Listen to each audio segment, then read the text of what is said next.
shears and pull that.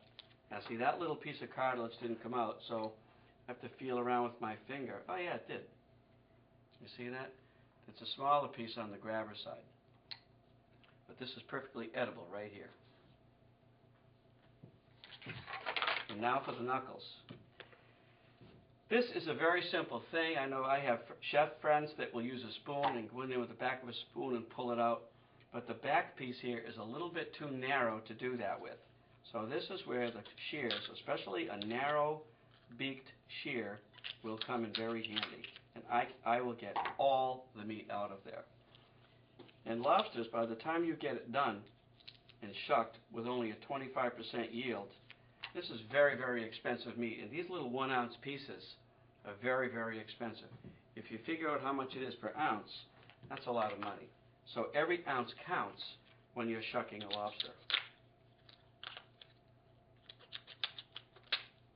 Now I can tell this lobster is fully cooked by several different ways, one of which is the color of the meat. The meat in most seafood is translucent. As it cooks, it becomes opaque. And this lobster, you can see the flesh is very opaque. That's totally ready to eat. I mean, I could eat it right now, but the guys in the camera crew would probably kill me because they want it. Anyhow, this meat is perfect. It's a 1.5 pound lobster. We simmered it for about 6 minutes, and it's ready. The reason I point out the opaque meat is when I do the blanched and shocked one, the meat is still slightly translucent, and that meat is not ready to eat. And that's a big problem in the industry with cross-contamination. So we always want to make sure that the cooked meat is put aside, and then we have a separation between that and the blanched and shocked lobster. Now keep in mind, this lobster is not fully cooked, and the shell might be a little bit harder to get into, especially if it's a midwinter hard shell. As I said earlier, these are new shell lobsters. And these are good sized lobsters. They're 1.5 pounds, or what we call selects. Again, I pull off the claws and the knuckles and set them aside. Now you see I'm still wearing gloves. It is my feeling if you're going to do a couple of dozen of these, you're going to have to change these frequently because you'll be putting holes in them with all the lobster's little points. It's almost like a rose bush.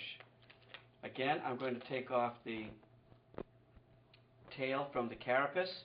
I want you to look at this meat, and you can see, I get the camera to come in close, you can see that this meat is still slightly translucent in the middle.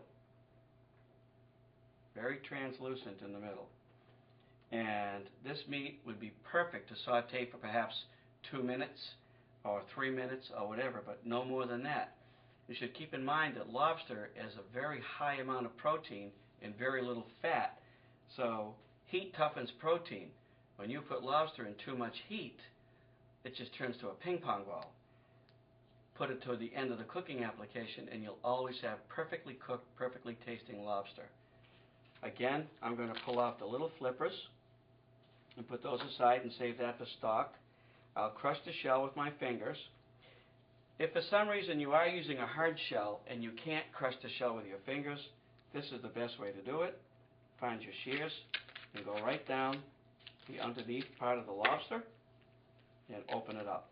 If you still can't open it, no problem. Take the shears and go right up to the top and open it like that. And that lobster is, you can see how it is still full in the shell because it hasn't lost any moisture at all from the simmering water or from cooking.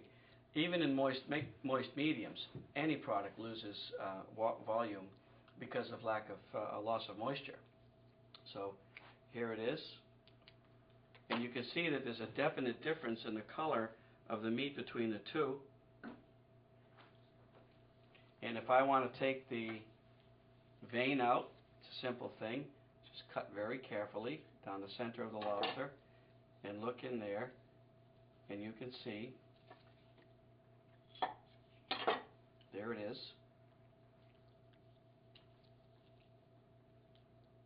And pull it right out. That's very important.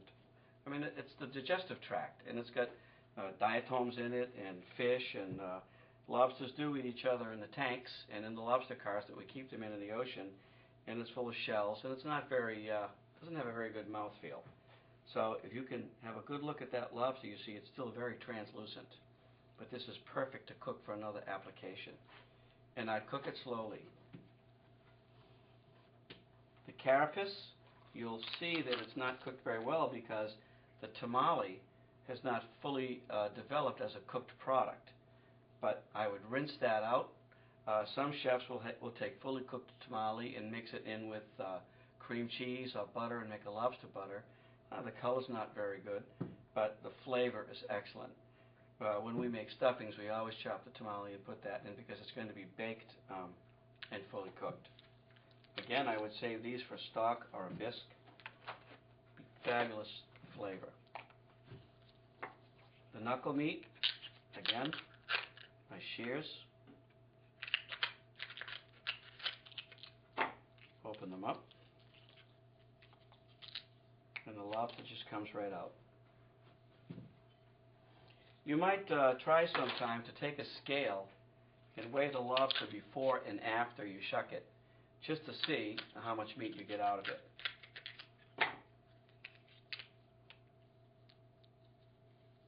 Perfect. There's a little bit on the end, like so. The beak of the shears will just pull that right out. It's not a very big piece, but it's a piece. And now the claws. And you can see the amount of moisture here on the cutting board. These cutting boards, if you're going to use wood, make sure you bleach them very well. You should bleach every cutting board when you cut raw meat on it anyway. But you can see the amount of moisture here that is coming, that it's important that you have a sheet pan underneath. Again, I'm going to pull the pincher off.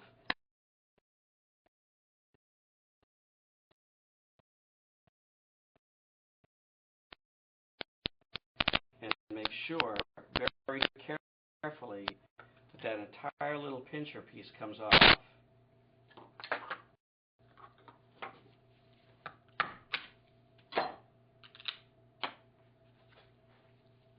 Be careful you don't lose that pincher.